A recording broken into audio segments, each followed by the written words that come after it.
40s, 90s. Hey, y'all, welcome back. Today we're checking out a 1940s film about the good old English pub.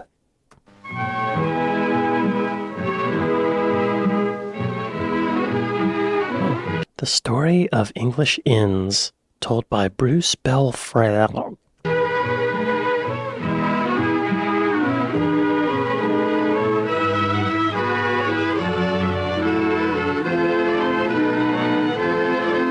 I guess I'll read this.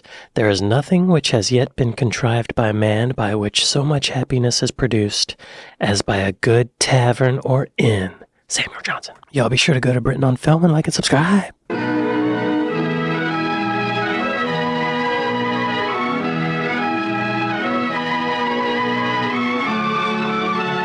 Before the narration starts, I would like to say I am envious of the British pub culture.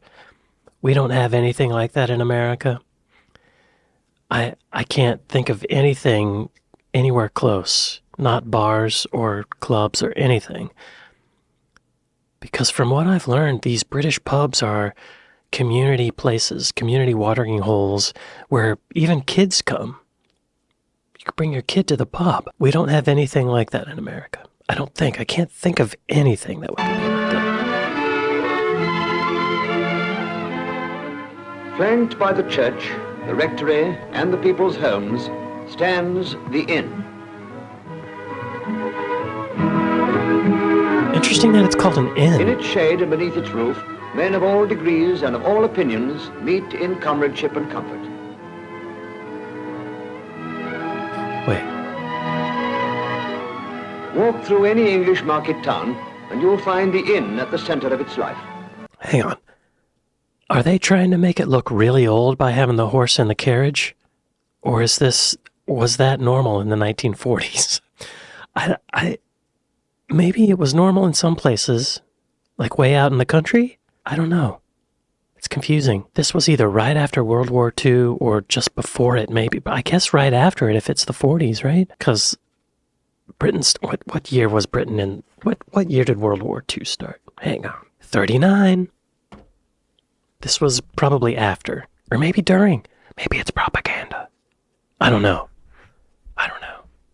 Why are they called inns, though? That's interesting.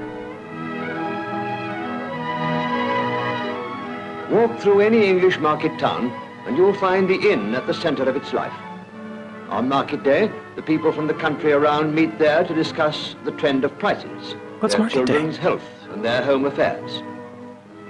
It's the same in the village. Sorry to stop it again. What is market day? Is that just when people went to town to buy food, groceries and stuff?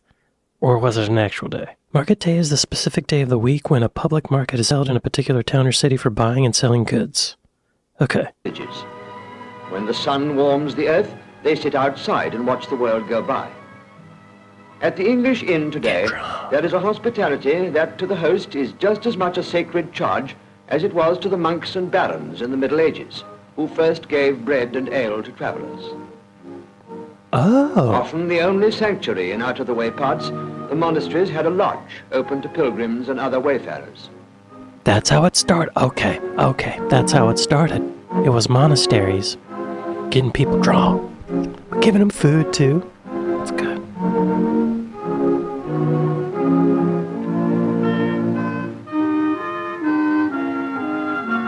Nice B-roll.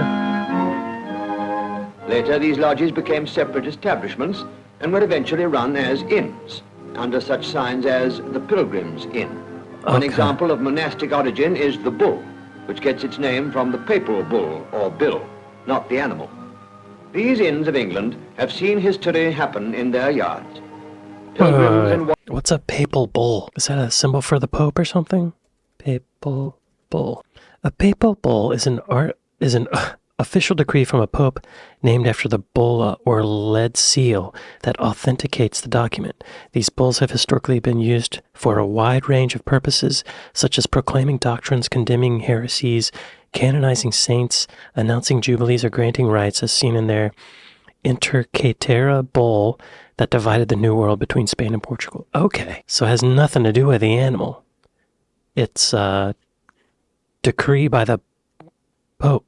Yes. Warriors have trodden their stairways. They happen in their yards. Pilgrims and warriors have trodden their stairways. Here, medieval knights refreshed themselves on their journeys to the Crusades to fight under the banner of St. George. The inns have preserved much of England's architecture. The early inn has preserved some of the finest carvings and treasures.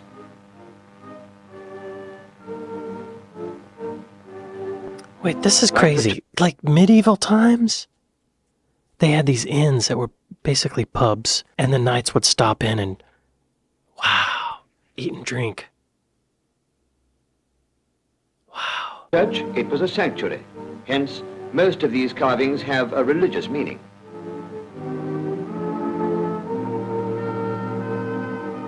Side by side with the monastic inns grew the royal inns, which were used by the king's servants when traveling in the Middle Ages.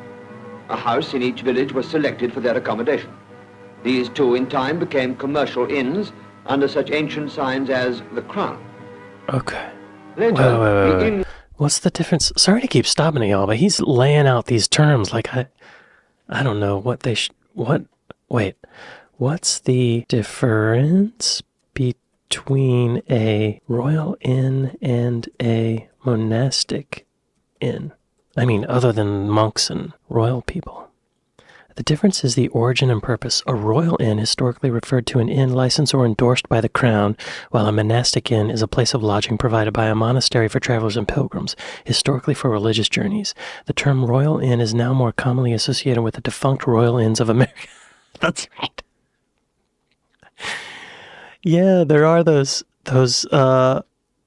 hotels that were called the Royal Inn.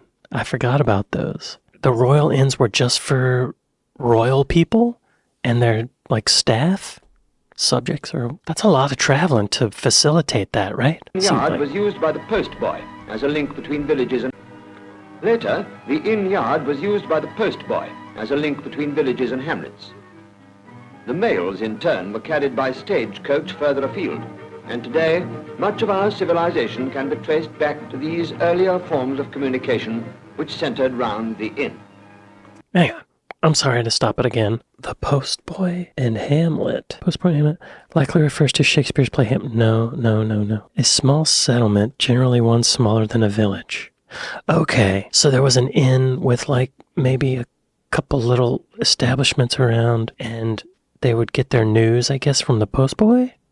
Or letters would come to the postboy would bring letters to the hamlet and like deliver them, I guess? Sorry to keep stopping it. And hamlets. The inn yard was used by the postboy as a link between villages and hamlets. The mails, in turn, were carried by stagecoach further afield, and today, much of our civilization can be traced back to these earlier forms of communication which centered round the inn. Okay. So a village would have a postboy, and he would bring the letters to the hamlet, which is like a super tiny town, and he would hand out letters, I guess, to the people. As the inns grew more important, their yards grew larger, and galleries were added. These formed a convenient theatre for strolling players, who often used the inn for refreshment after their performance. By the beginning of the 19th century, coach travel... Yeah, y'all, I've been in some plays. I'm an actor, if you didn't know, but cast me in your next project. And the after-show party is always the best. They were having them back then. By the beginning of the 19th century, coach travel had become more popular, and the tavern was used as a coaching station. There, luggage was assembled, and passengers would be taken aboard prior to the long drive across the English countryside. Okay, that makes sense. Yeah. Wow, I've not heard the word pub yet. So back then there were still inns. Interesting how these little towns or hamlets were forming around the inn. It makes sense though, because you need a place to stay. That's where everybody is. Wow.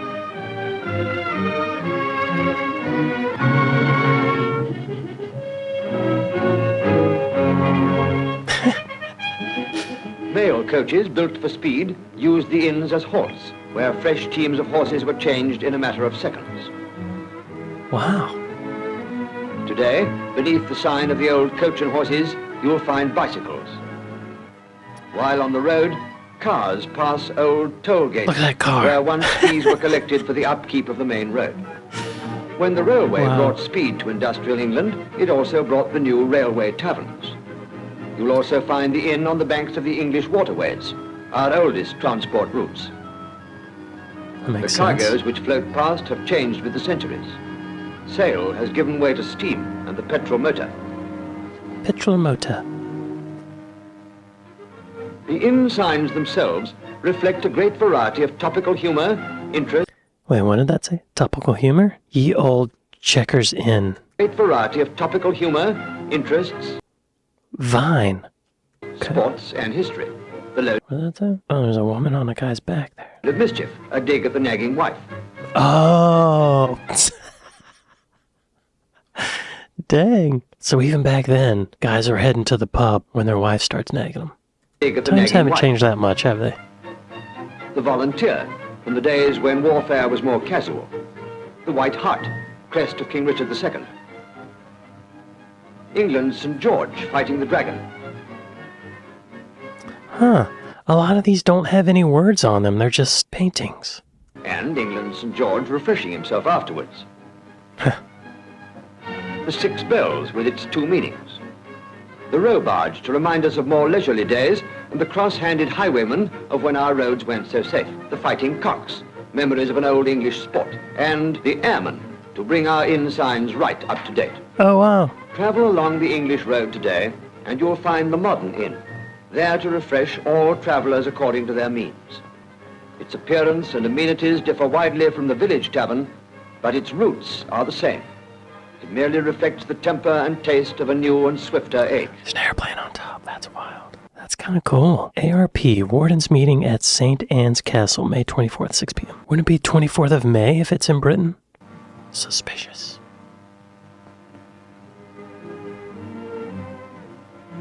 The inn parlour today is used by the local people for communal purposes of a different kind.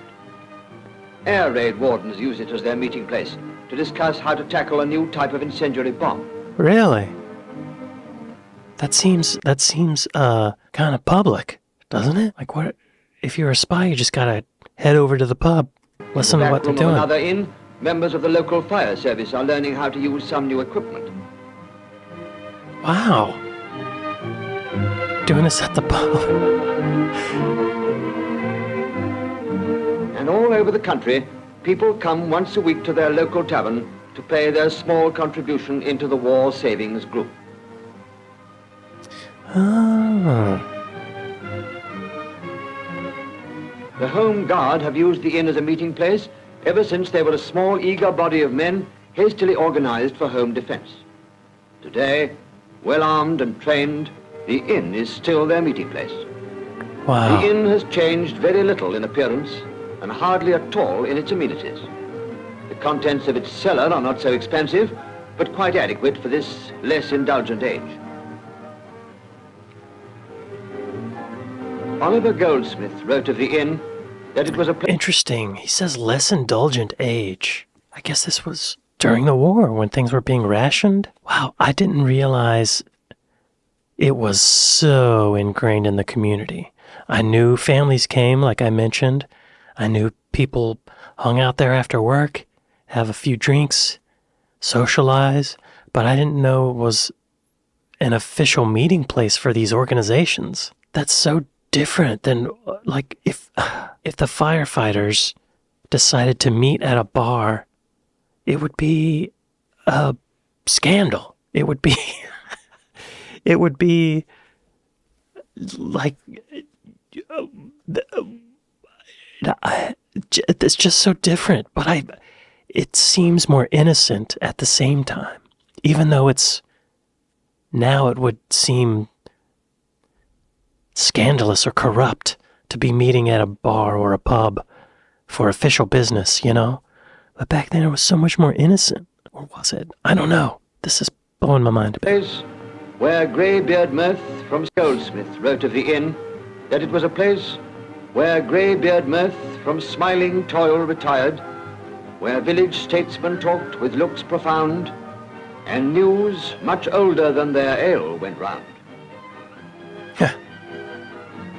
Rich and poor, Young and old, the English inn has housed them all and greets them still. For hospitality, tolerance, and companionship are ageless. And at the inn, each of them is merely a new arrival at a feast that never ends. Wow. Wow. I'm curious if any of these pubs are still around.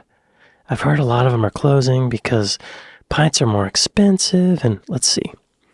The Barley Mow Inn. Show me on a map. There's two of them. Is this the same place? They've got food. Oh gosh, look at that. That could totally be medieval, you know? Oh, one little beer and no one there to drink it.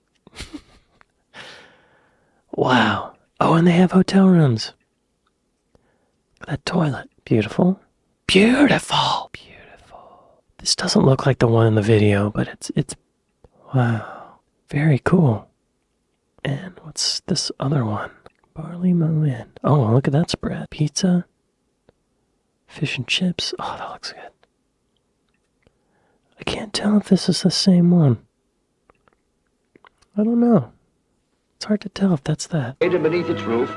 I mean, that's probably a pretty common name for a pub. Barley, beer, right? Oh, is that sticky taffy pudding? Oh, yeah, baby. Oh, yeah. Oh, that looks like it could be it. Well, they don't have any shutters on these windows. Let's see the sign. I mean, a lot can change in 80 years, right? Oh, wow. Okay. Wow. Yeah, I've heard a lot of them are closing. What is this called? Style and Winchell. What? Still there? The Style and Winch. Great name. Is that the same place? Oh no, that looks totally different. Yeah, that's different. The Bull Hotel. It's near London. Oh god, that's huge. That looks modern. Is that the same place? Hard to tell. The papal bull, or bill, not the animal. Oh yeah, I guess it's a pretty common name, apparently. I mean, that's kind of swanky looking. I'm surprised a lot of these signs don't even have words. Anyway, wow, very cool. I'm sorry to see pubs closing. I think it's so good for humanity in general to have a place like that. And the fact that they serve alcohol, and that's kind of like, if you go there, you're going to have something to drink, lowers people's inhibitions, gets them to open up and talk a bit. I think that's important. And from what I hear about British folks, they need it. You need it. You're not open and free like Americans are. I'm just kidding. Totally kidding. That's the stereotype though, right? Well, this was fascinating, y'all. This is a new channel, or new to me. It's called Britain on Film. They said, yeah, go ahead and react to our videos, but, you know, if it doesn't work out for us, can we back out of it? I was like, sure. So be sure to go to their page and like and subscribe. It looks like they have about 6,500 subscribers. They could use a little more. It looks like they're doing good work. They're archiving all these old films. I'm interested to dig into them. Y'all be sure to go to Britain on Film and like and subscribe. Oh, I'm not subscribed yet. Subscribe, like, joink. I'd like to thank my patrons. I'd like to thank my Buy Me a Coffee folks. Thank y'all for watching this with me. Be sure to go visit your local pub, and I'll see y'all next time. Later.